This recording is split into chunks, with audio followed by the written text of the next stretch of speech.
Welcome to the Divorce Awakening podcast, where you wake the fuck up after divorce. and you realise that your best life ever is ahead of you. I'm Delia, And I'm Sam Brindle. and we're two happily divorced coaches here to show you that life doesn't end after divorce.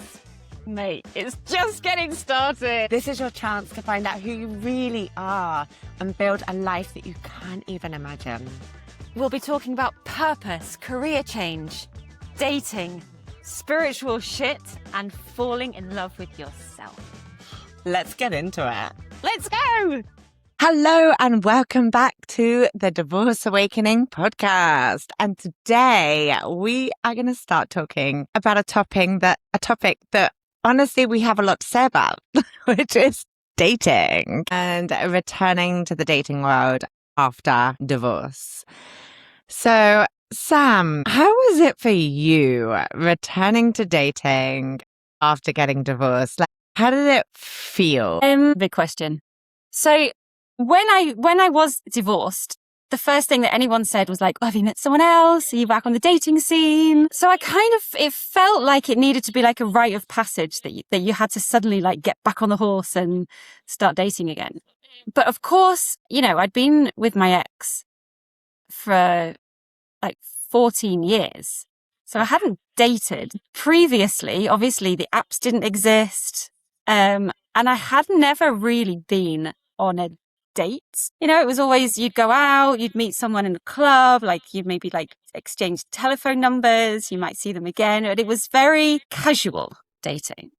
An old school. I love that. Old school. Meeting in person, The retro. analog dating app world. So as you do, join the apps and went on a couple of dates, but literally nothing to write home about. And I didn't feel particularly comfortable doing it, in all honesty.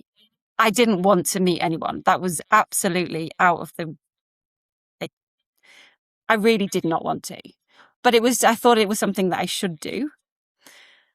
And so I felt like, okay, I've had a little taster, but actually what I really need to do, and I don't think I thought this consciously, but I realized that the work that I needed to do was to feel good again about myself. And essentially that before and get to a place where I actually did know what I wanted. There was no point in meeting people when actually you don't actually want anything to happen with them. You're just kind of going for the experience. And so I stopped for quite a long time. How long did you stop for? Probably really about 2 years. Yeah. And what did you do in that time instead of dating? Well, life. Focusing on the kids, focusing on my friends, spending time by myself, doing the things that I actually did want to do rather than something that I thought I should be doing. I think that's so powerful. Doing what you want to do instead of what you think you should be doing. Because you're right, there's a lot of pressure to date. And if you don't want to date, permission granted. You don't have to date. Felt like that was just the question that's always asked. It's like, have you met someone new? It's like the last thing I want to do right now. Right? Yeah. And just to turn it around, what was your experience like? Did you go straight back to dating? Yeah. So I didn't date for the first few months after the separation because, well, for obvious reasons, like it's a hardship, you're going through it all. But then after a while, I wanted to go on a couple of dates just purely for like you said, felt like a rite of passage for moving on. Like that. Okay, now I want to have a couple of dates to really put a line through this and move on and know that and to also be embodying the life of somebody who is single and can do that. And I think I was curious to know how it would feel. Anyway, I went on a few dates and the same as you, didn't know what I wanted. I was a walking red flag, like massively. So like I should have just put as my profile picture a red flag because I didn't really know what I wanted. I didn't really want to let anyone in. I was really just wanting to focus on my life. Yeah. And I remember at some point I was seeing someone for a little while and then I was like, what am I doing? Like, this is not 100% aligned to where I am, what I want to be doing. And I actually realized it was very insightful because I realized how easy it would be to fall into a relationship just because it's okay, right? Like, it's okay. It's nice enough. It's fine. And I kind of, it was almost like I had a moment where I thought, I don't want that to be my story. So we finished, and then I basically was like, I'm going to date myself. And that's what I did for almost a year. I dated myself. And I would say that it's the single most important dating that you need to do after a divorce. Date yourself. And it was brilliant. Like, there was no cringy, awkward dates with somebody, no filling the silence. I started a blog about it as well. I did all sorts of different things. Like, I would take myself out for dinners. I went out to parties in the streets on my own. There's like, where we live in Spain, we have a lot of like street parties and festivals. And in fact, Sam, you're going to one tonight, aren't you? And I took myself off to those things on my own. I went to Paris on my own, and it was kind of for a work thing, but I stayed extra days and I took myself on a romantic break to Paris. I did a lot of journaling, a lot of writing on these dates, because I think sometimes people say to me, okay, what do you do when you're dating yourself? And I'm like, use it as time for reflection, right? You don't have to sit there and be staring out, awkwardly at things. If you want to take a book, if you want to take a journal or something, do. The only rule I had actually was I wasn't allowed to be on my phone, because I felt that otherwise it kind of defies the point. So that was one rule I had. And then the longer I did it, the more I realized that actually dating myself didn't have to look like what I would be doing if I was dating other people, but on my own. Like, in the beginning, it was like, I'm going to take myself to a restaurant. I'm going to go to this bar. But after a while, I used that time to reflect a lot on what I really, really wanted. And I realized what I really, really wanted was to learn new things and try new things. And so one of the things I came up with while I was dating myself was that I wanted to start doing improv classes. And so then I signed myself up to improv classes. And wow, like, that has turned into a whole new passion and hobby of mine. And so I actually reframed it as, it's not just about dating myself, but it's about figuring out what I want, not just what I want in a man, although I did do journaling on that too. But it was also like, what do I want in my life? How do I want to be spending my time? And doing it. Because, so often in life, we wait for things to come to us, right? Like, we think, I'll do improv classes next year, or I want to go to Paris, but I don't have anyone to go with. And it's like, screw that. You decide what you want to do, and you just do it. And you don't have to meet someone to be doing these things. And it was honestly the best dating of my life. So good. So good. I didn't trademark it. I'm not the messaging pro. But mine was very similar. I still going to have to just cut this. It's just, sorry, Jana's calling me, and it's calling the... Peter. Answer if you want. Hang on. Just answer her. It's fine. Sorry. Yeah. So Jana, okay, didn't specifically date myself. Like, I didn't go out for dinner by myself, but it was very similar to you in the sense that I don't know how to... Do you want to call her? Do you want to call her? Doesn't call me. Jana, I can't speak, and stop messaging me because it's coming up on the computer. I'll call you back, okay? I didn't specifically date myself, like I didn't go out for dates, but I did spend a lot of time and a lot of work on myself, because one of the other things that I think is really important is when you do come out of a really long-term relationship, you have changed in that time. And this is why we also call this the divorce awakening, because there was so much of me that I had questions about, my role as well in what happened in the relationship, why I was the way I was, behaviors that I had. And I felt like I needed to get everything straight with me, like understand what my patterns are, so that then if and when I do meet someone that I would like to spend more time with, I don't repeat the same things. Wow. I love that, Sam. And it's very similar to what you did as well. We've both been on this same journey. But I think a lot of people, that part is skipped. And exactly like you said, when you met someone and you realized how easy it would be just to fall into another relationship again. But then you wouldn't have had the chance to have done all this work, and you wouldn't have had the chance to know exactly what you want. It's so important. I just think it's so important. I think dating yourself, it should be compulsory. It should be Yeah.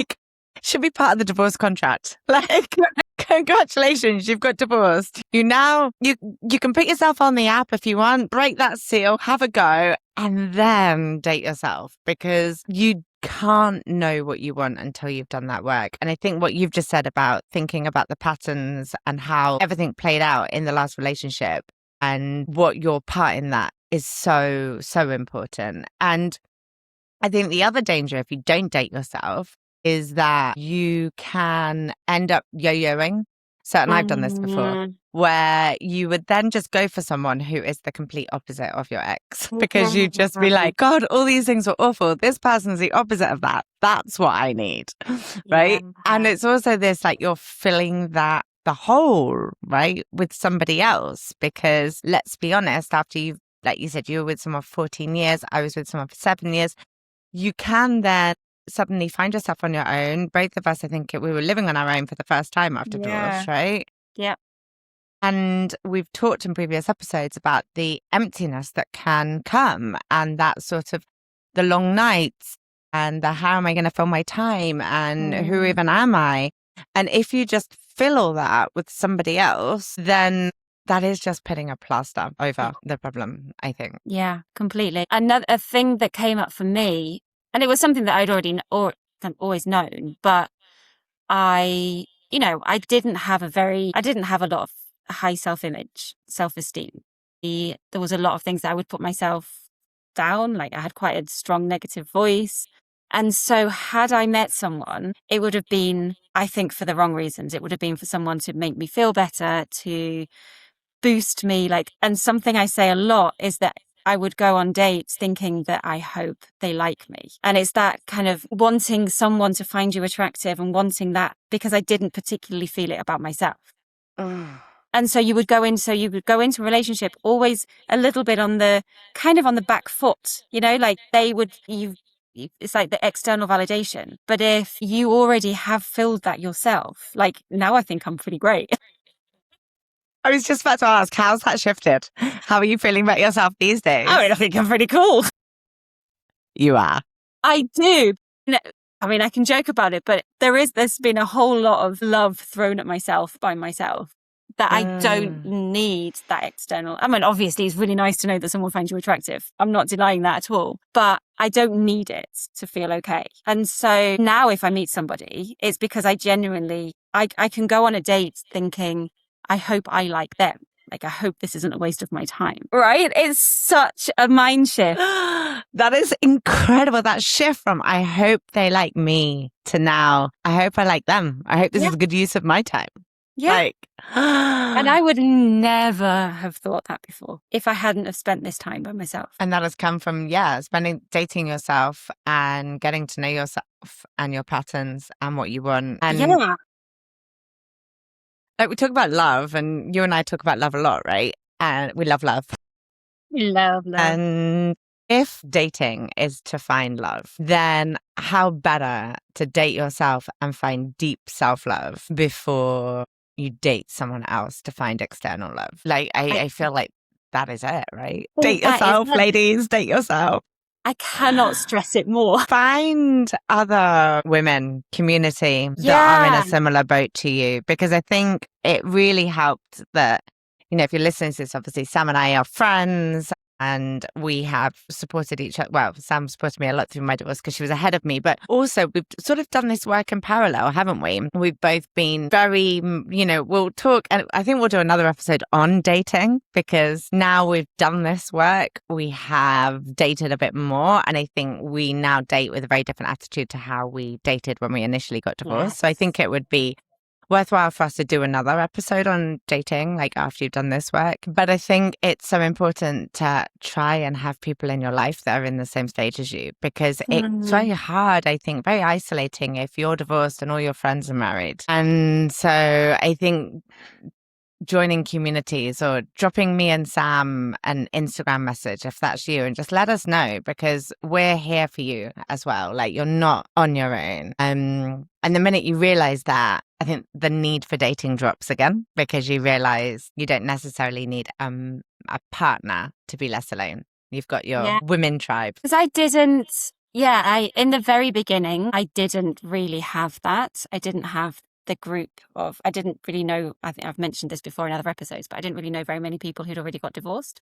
And it was quite isolating because, talking to someone who is not in that situation, they don't really fully understand. I mean, they can be there for you. Your friends can be there for you. They can help you, but to have someone who's actually going through the same thing. So I was quite happy when you got divorced. Right. And then it was like at the same time.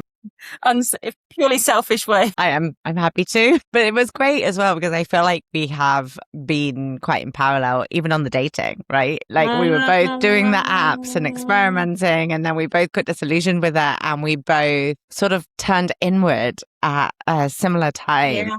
And that was such a joy to sort of be doing that with someone whilst also doing it on your own. So yeah, if you're listening to this and you feel like you don't have anyone you know who's getting divorced or is divorced, then drop us a message on Instagram. We'll put our Instagram handles in the show notes. Yeah, because we're here for it.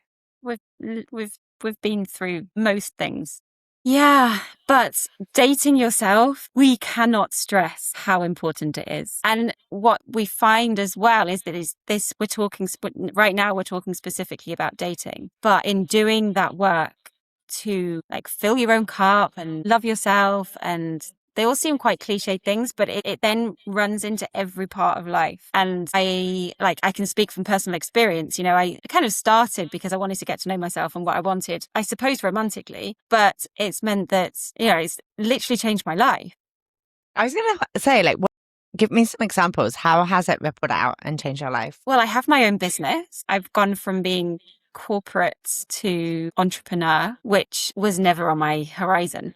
It was never something that I thought about doing, mainly because I just didn't believe in myself. I didn't really think that I could do it. But then when you start doing this work and understanding that the reason I don't think I can do it is usually old beliefs that I have about myself that don't really make sense anymore, that I have changed and I have matured and I have been through really hard things like divorce, that is like, why can I not do it? And my confidence has grown, although I don't really like the word confidence, but it has grown, and I feel so much more capable. Yeah, I think that's what happens when you focus on self-love, right? Yeah. You really do start to see yourself how your best friends see you, and you can look at yourself in the mirror and feel more fabulous. And the inner critic, just the volume gets turned down, doesn't it? Yeah, because you're changing the stories, you're changing the narratives. And it's really exciting. And you've said a couple of times one of your, I was going to say catchphrase. Really cheesy. Makes me sound like I'm a host on a 1980s TV show. But anything is possible. And I kind of cut myself off a little bit when I did have those first couple of dates, and I said no more. And I kind of thought that I would never meet someone again, or I didn't want to ever meet anyone again. But you never know what's going to happen in the future. And so being open to the possibility that anything is possible just makes life feel a little bit more light, a bit more exciting. I'm not looking, it's not that I'm not desperately looking for someone. But the door's not closed, and I'm quite open to any opportunities that can come by. I love that. And I think when you have done that work and your self-love cup is full and you're feeling fulfilled in your life, because another side effect of dating yourself is that your life, I think, gets bigger because you start focusing on what you want and actually doing it. And then that the ripple effect of that can be enormous. And then when you're in that position where you genuinely are really happy with yourself, I think the beautiful thing that happens is if you meet someone, you don't need them, right? So you're not going to accept anyone who is less than exactly what you want, because there's no necessity. And so instead what happens is I think you only accept somebody into your life who is going to make your big and beautiful life even better. And so true. Because you're at a point where you don't need them, right? So there's Yeah. no selection from need or desperation or lack. Such a good point.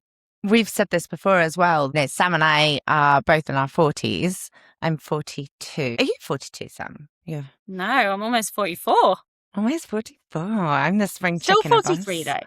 Yeah, okay, 43. So 42, 43. And there is such a joy in dating at this age when you're in this place of being very happy and self-content because there's no pressure. Like we don't have, like, there's no biological clock ticking. We have the children and that is done. Thank you very much. There's no like desire to get married as we've talked about in the previous episode. Whereas I think, when you're dating in your early 30s, there's this like, oh God, I think I want to get married and have kids. And that puts an enormous pressure on dating. Whereas when you're now the other side of that and you're dating, if you're in a position where your life is really bloody fabulous, there's really no necessity. You've got the kid, potentially, not everybody, but potentially you've got the kid if you wanted them, potentially you've done the marriage. And then it's like, I'm only going to let someone come into my life who's going to make it even better than it already is. Yes, yes. Because I see some people who do fall into the next relationship and, they're fighting, there's arguments. I'm not saying that there's perfect relationships where you don't argue, but not being on the same page, not knowing where they stand. And that for me, I cannot. That's not going to feature. No. If I do meet someone, it's going to be someone where we have a really good communication. We know what each other wants. We know that we're kind of on the same page. But the idea of going into a relationship where there's Drama. What I'm looking for. You'd have I'm put there as well. anti drama now in my life. God, me too. But I think as well, because we have lived with such unshakable peace internally since this period of dating ourselves. Our life is so peaceful. I mean, if you're listening to this and you're thinking, how on earth is your life peaceful? Sam's got 4 kids. I've got 1 child, but I'm also running a business and both Sam and I are financially paying for everything on our own. I'm not saying that life isn't stressful. When I say that we live with peace, I am not saying that life isn't stressful. Life can be really bloody stressful, but we have somehow managed to find internal peace. And I think when you have that internal peace, you're not going to invite someone into your life who's going to shake that. Like that's a non-negotiable. Like my inner peace is like so rock solid now, and someone can come along and they can be in this with me. But like, I'm not having any drama. No. Leave your drama at the door. Yeah. So in summary for this episode is date yourself, find your inner peace, do the work, and then you'll be in a place to properly start dating. Yeah. You can dabble in the beginning. Yeah. I mean, by all means, get laid. Sam and I are never going to stop anyone having good sex. Absolutely not. We will always allow that. Yeah. But we're here for the fun. Yeah, we're here for the fun. We're here for the fun and the peace. Amazing. Well, let's wrap it up there. Perhaps we'll be back next week to talk more about that stage of like dating when you're ready. And we could maybe unpack some of the learnings that we've had since being on that other side of the journey. But in the meantime, date yourself and have fun. Bye.